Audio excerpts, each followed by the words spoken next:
Good morning, ladies and gentlemen. Welcome to the Quilter Cheviot Theatre. I'm Joe Crowley. Here it is. You're at our very first session in this theatre. Thank you so much for joining us. Now, it's a pretty topical one to kick things off. We are going to be talking about a word that has dominated recent times. I'm sure it will dominate many years ahead. That word is, of course, Countryfile. I mean, Brexit. And clearly you haven't quite had your fill, which is why you're with us this morning. So welcome. Now, whatever your views, whichever way you voted, I'm sure we can agree things are going to change in a significant way. There will be great opportunities ahead. There will be problems ahead, depending on your point of view. I don't know if you can sort of sense the BBC presenter here tiptoeing around the issue, trying not to have an opinion. But opinions we will have. There'll be plenty of opinions here on stage this morning, because the prospect of redrawing the blueprint in terms of how we manage, how we support the countryside is getting a lot of people very excited, and that would include the Country, Land and Business Association, the CLA. So I'm delighted in a moment to welcome the president of the CLA out to talk to you. We're going to have a talk, we're going to hear from Ross, and then we have Jerome Starkey here, who I was rudely standing in front of, from the Times newspaper, countryside correspondent, who is going to give Ross a little bit of a grilling, ask a few questions. Is that right? Yeah, that's right. Great. And we'd like to open up to you as well. There can be a discussion going on here. So Jerome will be able to take questions from the floor. We have a couple of microphones wandering around, so please wait for the microphone to come to you and then ask your question. So we'll get on with things. Without more ado, please welcome onto the stage the CLA President, Ross Murray.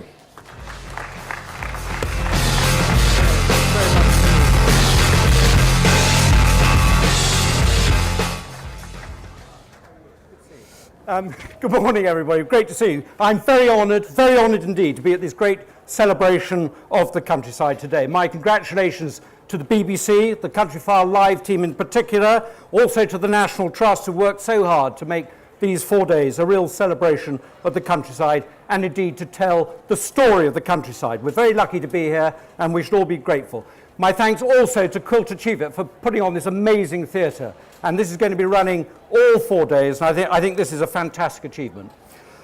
So Blenheim, in all its 17th century glory, with its capability Brown Park, its lakes, its gardens, rolling fields, and beautiful woodlands, it represents a milestone in the English countryside history of careful management and indeed investment.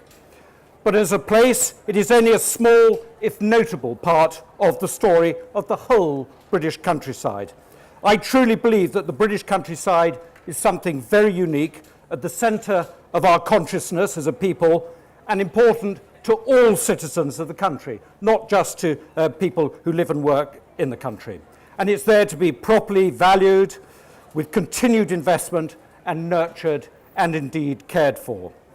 It is also a place of work where our food comes from, and of recreation, as well as of great beauty. But ladies and gentlemen, I believe that the time has come for a new conversation between the general public and my community, that is the landowners, farmers, and indeed many others involved in management of the countryside, such as the National Trust, about the future of the countryside.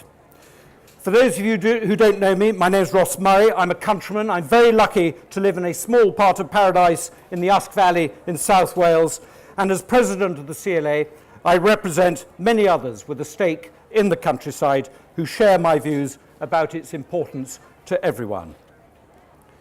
And I say that this needs a national conversation because I think change is afoot. The countryside has been physically shaped by centuries of toil and cultivation. Farming is the heart of most of the iconic landscapes that are our countryside. But the countryside has been mentally shaped by 43 years within the European project, and it's a mindset that we, by necessity, need to reset. So as we prepare to exit the European Union, it's time to take stock, to decide whether the current direction is right, and to talk together about what we want from the land for the next generation.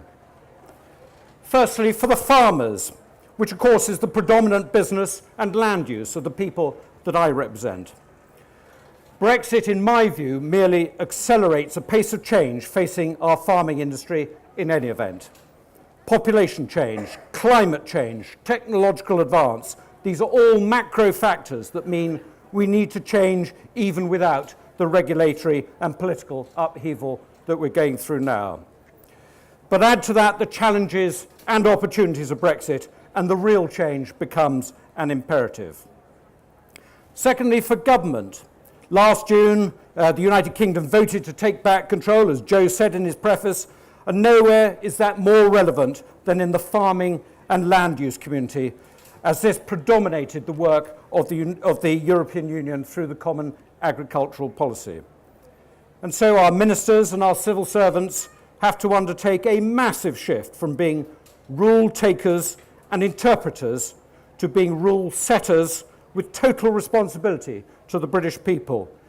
And that shift is a major one.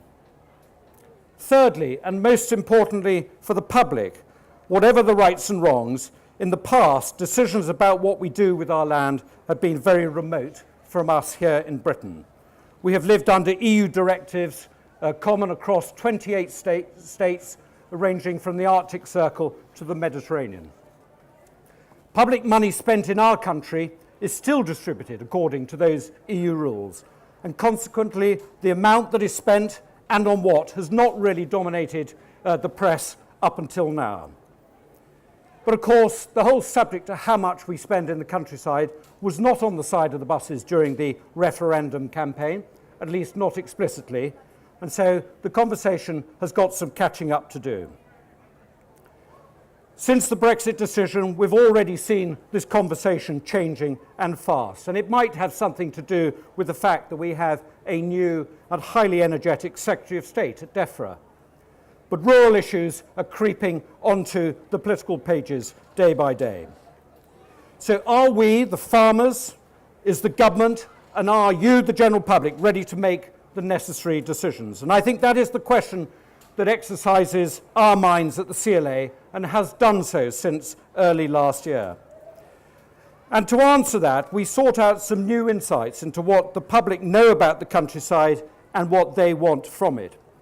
It's long been our view that there are many and sometimes competing demands of our countryside, and it is only right to ask so as to try and bottom out some of these issues. We did some public opinion research via an organisation called YouGov, and so did our friends at the Prince's Countryside Fund in a parallel piece of research, both of which were published this week. Firstly, the headline news, that more than 80% of the public support public money, their money, being spent on managing the countryside. And more than 60% believe it should be at least as much, if not more, than we do today. 73% of the public think that farmers and land managers, in its broader sense, are doing the right thing in looking after the landscape. But the top priority that came out of this research is that people want from their countryside high-quality food, but they also recognise the value of a range of other environmental outcomes, what one might term as public goods.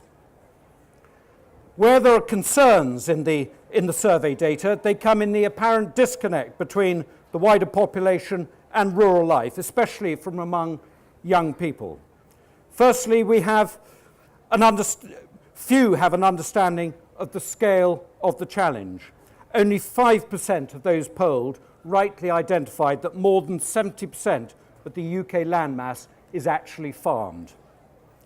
And the disconnect amongst the young is the most concerning. Just under 1/5, so 1 in 5 of 18 to 24-year-olds cite that they have never visited the countryside, and 12% have never seen a cow. And that's something we've got to change.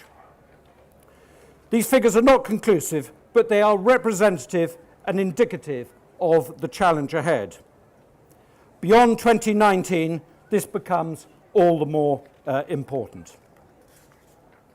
So, we need to know what is at stake in decisions on how to invest in the countryside and indeed how to manage it, and then to make informed decisions. And that's what the CLA has been doing in recent months, talking about the things that happen in our countryside and why they matter.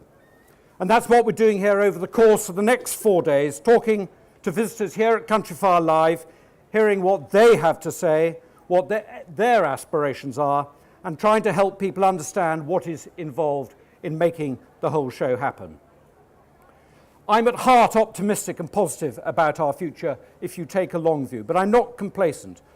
We really do have a fight on our hands for the future of our countryside to be a priority, a political priority, and the priority that we need it to be. There is a latent general interest and positive disposition throughout the United Kingdom about the countryside, and you will all understand that. That is why you're here today, and the polling figures confirm it, as indeed does the weekly audience of Countryfile Live on Sundays. And indeed, the millions of visits to National Trust properties confirm it also. But that isn't necessarily going to be enough to deliver the money and attention we need in a post-Brexit world. We need to bring with us more people about what it takes to make the countryside look the way it does, to talk about the land management options that are the best response to feeding our growing population with healthy, safe food produced to the highest standards, to make the case for profitable farming businesses. It is, after all, a private sector delivery, and mostly by family-owned businesses of small and medium size. To respecting the environment that we are lucky to be part of, and to not only care for it, but to improve it and to ensure the land has the long-term productive capacity to grow good food, for instance, through improving our soils.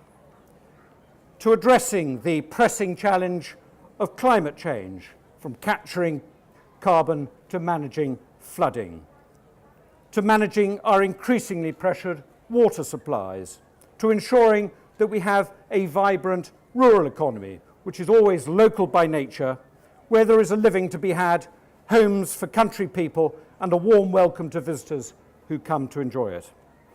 And at the core of all of these challenges, I believe there is a common thread, which is that us farmers, landowners, land managers are part of the solution and can provide some of the answers. And we are up for being agents for change. In many ways, the challenge is to support the good work that is already in place, to make sure it remains possible to keep the farmer on the land. In other ways, it will be about asking farmers and landowners to do more or to do things differently, to adapt the way they work to addressing new challenges. Above all, it is to acknowledge that this work is necessary, it is intensive, and it costs money. We should always be conscious that this will require public money, and those of us who receive it should be very, very grateful for that. For the CLA, part of the solution going forward is to establish a new policy based on a new contract between the citizen farmer on the one hand and the state, one that rewards the farmer for the whole multiplicity of services they are willing to provide. This acknowledges that public money is not an entitlement, but also that the market does not reward provision of public goods that are given to society. And so the CLA is proposing a new land management contract, a replacement for what we see as the outdated and unpopular single farm payment. And this alone holds the potential to change the relationship not only between the farmer and the state, but also between the farmer and wider society.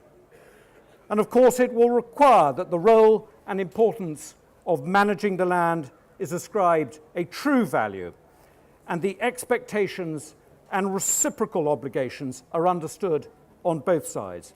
It's complicated stuff, and there's much work to be done, and we really do need some pilot projects to prove it before 2022, to prove that this will work for all parties. And the ambition must be there for it to be far easier and less costly to administer than the current system. So the countryside matters to everyone because it gives so much in so many different ways.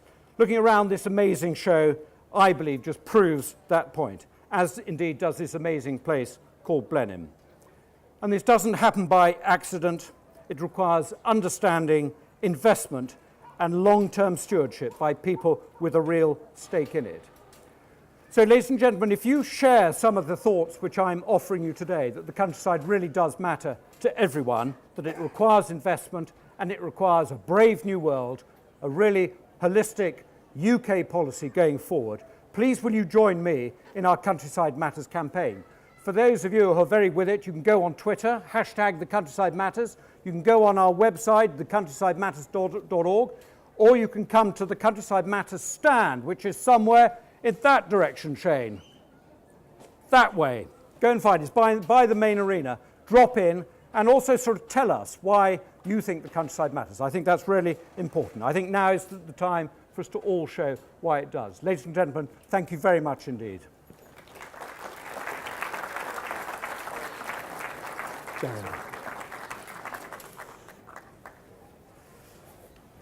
Ross, thank you very much. That's a fantastic speech. Ladies and gentlemen, I'm going to start by asking Ross a couple of questions.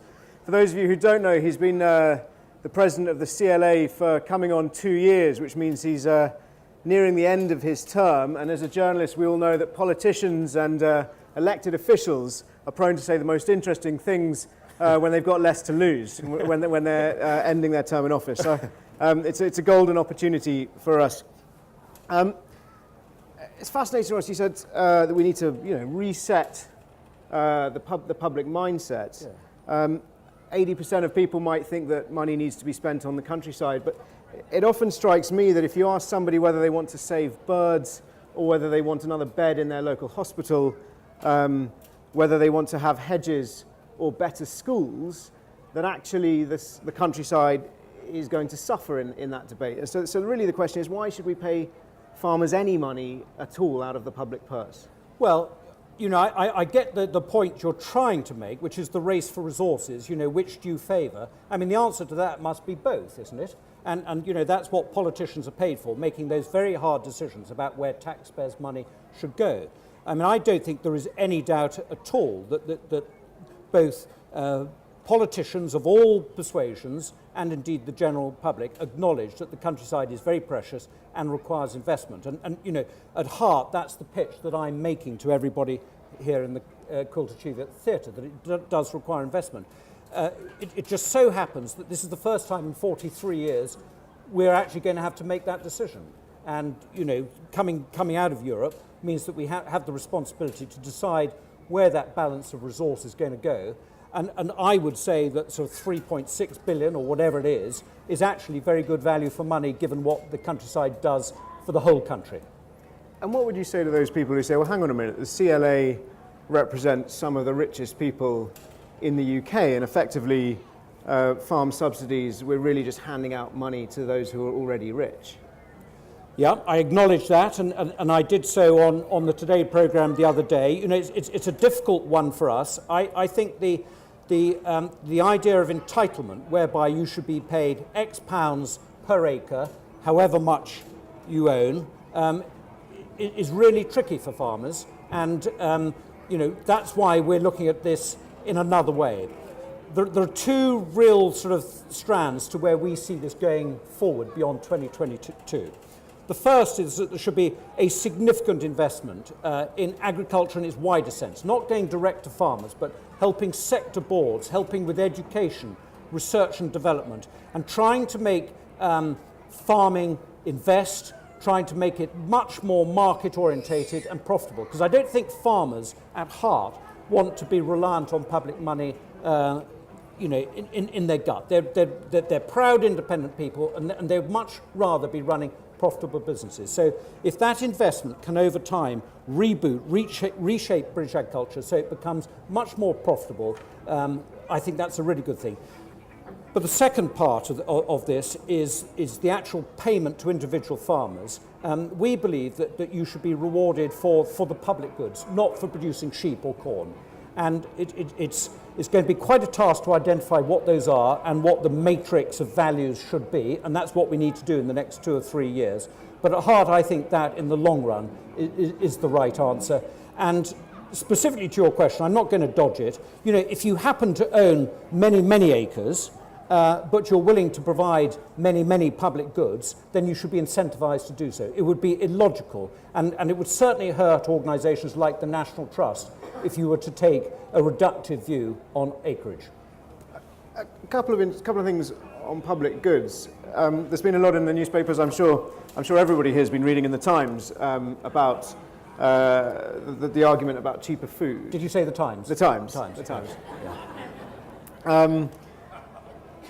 The farmers seem to be quite concerned about the idea that the British public will have access to cheaper food as a result of Brexit. They seem concerned that we're going to have that we might have access to chicken that's been washed in chlorine or beef that's been reared on hormones, but ultimately they're concerned because it's cheaper. I mean, where would the CLA sit? Would its members, isn't cheaper food a public good? And wouldn't the CLA members be providing a public good if they could also provide cheaper food? Well, I would turn it the other way around. I think the real public good is high quality food, particularly where you know where it's coming from. And I sense that actually there is a desire amongst the general public to know where their food is coming from and that it is good quality. I mean, the concern for the farmers across the land is that there is going to be this sort of competitive advantage to food coming in from overseas, from whichever country, which has been grown or reared to a far less stringent standard than we do in this country.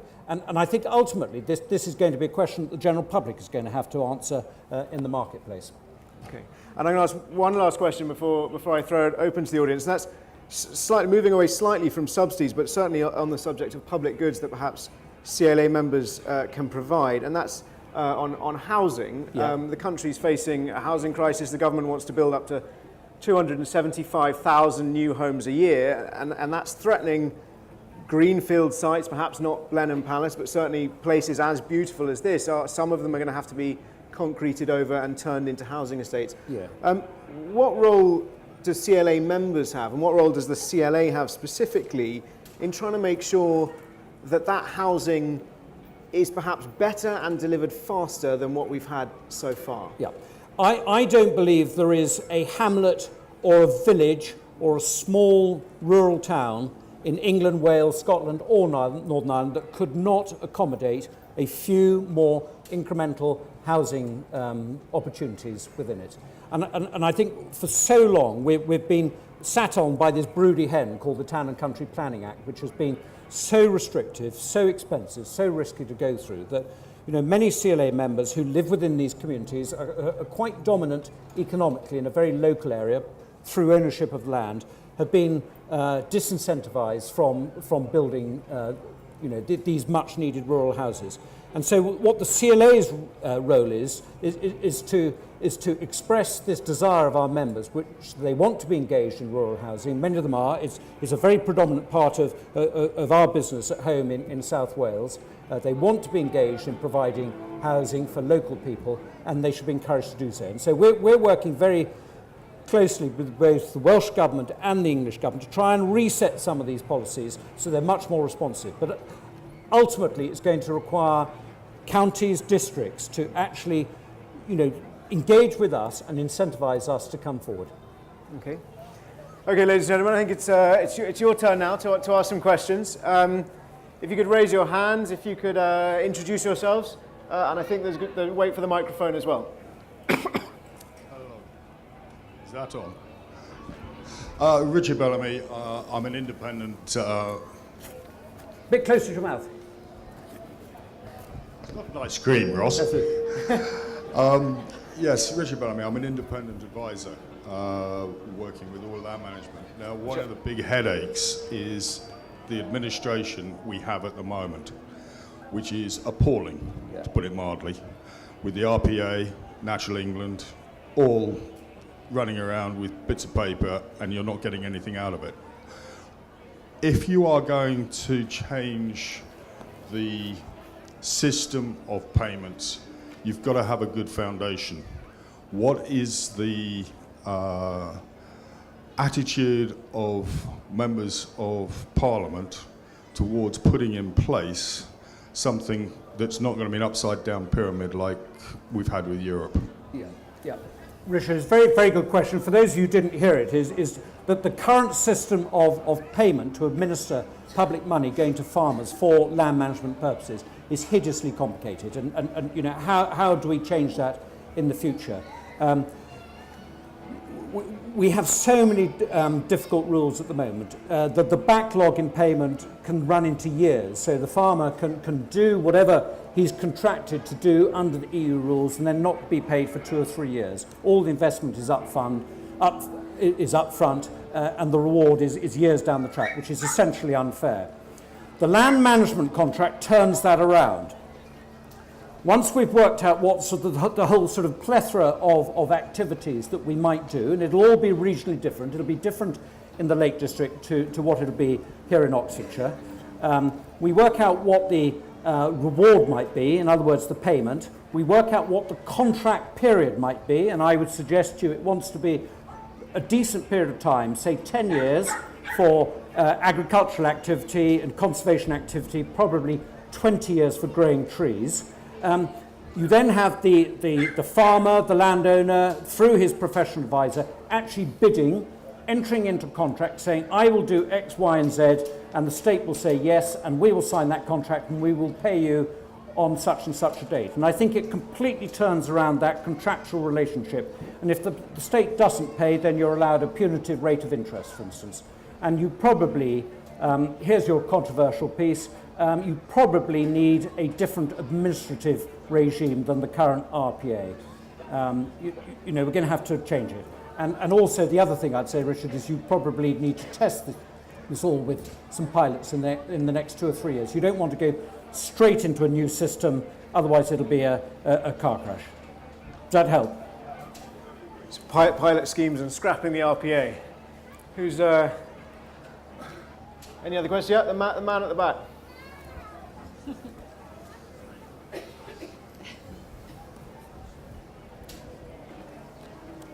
If anyone else has questions, if you want to raise your hands while we're listening to this, and then somebody can bring you the second microphone. Philip Merrick, small.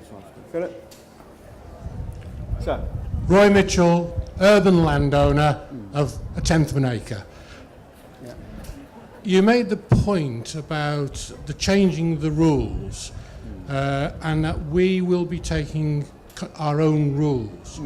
Would you welcome legislation that makes food imports meet the same quality standards that British farmers have to meet? It's a good question. It comes back to Jerome's earlier point. I don't think it's going to be. I don't think it's going to be legislation. I think it's going to come down to those really complicated trade negotiations, and you know, the most important one for us farmers is our major market, which is the trade relationship with the European Union. But then there are all those other ones which the government's talking about with America, with Brazil, all around the world, which ultimately is the area of concern to farmers who are competing in that world market. And so I think we need to watch, you know, this space really carefully. The EU trading relationship going forward is absolutely paramount, and we want it to be done on a sort of open basis with no tariffs if possible, you know, a customs union of some point which allows it to be unbureaucratic. But then the ones with other parts of the world where potentially you've got this food coming in which is grown to different standards, that will all be down to much wider trade negotiations, and yes, we do have concerns. And just on that, where do you think we should sit on standards? Are standards as we have them adequate, or are they over stringent, or do you think we should be relaxing them? Some people would argue that actually farmers drive towards efficiency and towards productivity and towards producing food as cheaply as they can does a lot of environmental damage. And what we've heard from Michael Gove is that the future of the CAP is going to be based on environmental goods. Do you think we should be raising our standards? I think we should both keep our standards, which are probably some of the highest in the world, where they are, or we should raise them. And you know, the government has clearly indicated that they want the bar to be raised. And we need to demonstrate the point that that is a public good. It needs to be rewarded either in the marketplace or where the marketplace doesn't pay for it through some sort of support for farming. You know, I think that is the. And that's not simply a protectionist mechanism. No, I don't think it is. I don't think it is. I think it's recognising what is a public good. Okay. Philip. Thank you. My name is Philip Merricks. I'm a farmer. One point that really seems to come across to me, whether one is for Brexit or against Brexit, this is a wonderful time of opportunity to get a better countryside policy. The first time for 40-something years we've had this opportunity, and we mustn't waste it.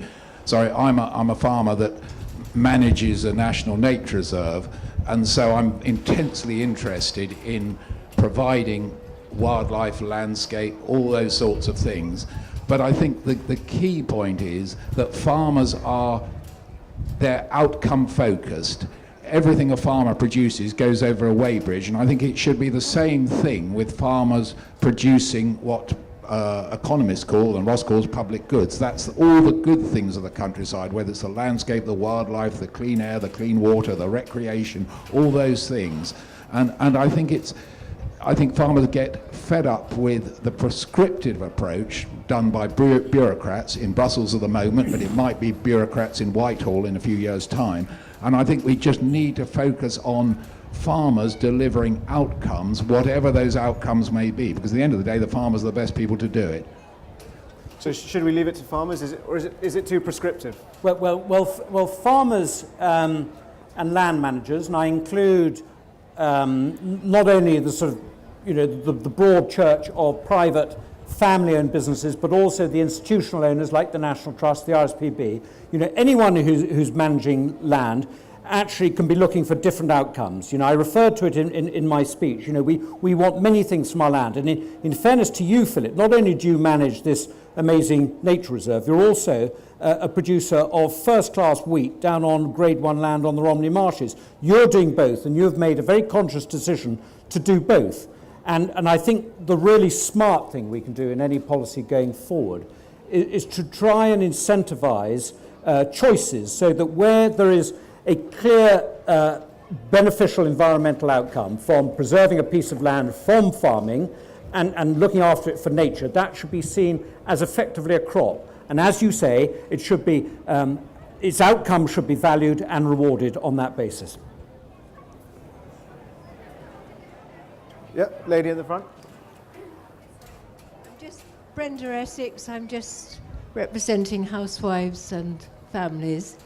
I just wondered how much supermarkets will influence the decision, because when farmers were just getting £1 for 1.5 litres of milk, it seemed they have so much clout. How much do you think they will influence the people that set these standards of food standards, basically? Thank Brenda, you. it's a very good question. And just for those of you who didn't hear it at the back, the question that Brenda raised was about the relationship between the farmer selling his produce and the supermarket, who's the ultimate purchaser. I mean, I think there's a real problem there, because our bargaining power is, in England, it's 85,000 individual farms, is not enough. And there's a thing called the Grocery Code Adjudicator, who was put in place by Parliament to try and represent our interest and try and make that bargain fairer. But I don't think it's there yet. I think the Grocery Code Adjudicator almost certainly needs greater powers. And we also need to be more businesslike in our relationship with the supermarket buyers. We need to come together, work much more cooperatively and try and actually change that whole bargain so that we get a better price for our food. Supermarkets are absolutely key, because that's where the majority of us buy our food. So they're important to us. We mustn't knock them, because that's our outlet, but the relationship on a commercial basis has got to be fairer. Super. Time for one more question. Hello, I'm Richard Binning, Rural Practice Chartered Surveyor. One of the options, Ross, and noting what you said, but one of the options talked about early on was a sort of New Zealand model, if you like, going cold turkey on payments and cutting them overnight. Is that a potential outcome, and what does the countryside look like if that happens? Well, I've never been to New Zealand. I'm going there on the 9th of November to go and see what it's like. So, my answer is from theory and from what I read, not from what I've seen in New Zealand. But from what I understand is the circumstances are totally different. New Zealand was forced to go down that hair shirt regime because the country was bust in the 70s. They also have 4 million people. You know, we have this sort of land mass with 65 million people and huge demands on the countryside. We want it to be the green lung. We want it to provide clean water. We want it to be a place of recreation, and we want it to provide us our excellent food stock. So I think it's the scale that is the fundamental difference. And I think if you extrapolate that investment, the current investment of just over £3 billion across 65 million people on a small crowded island, growing population, growing demands, growing challenges of climate change, for instance, then I think that investment is well and truly worthwhile. And that's why the Countryside Matters campaign is all about. Great, thank you so much, guys. Ladies and gentlemen, please put your hands together for Ross Murray and Jerome Starkey.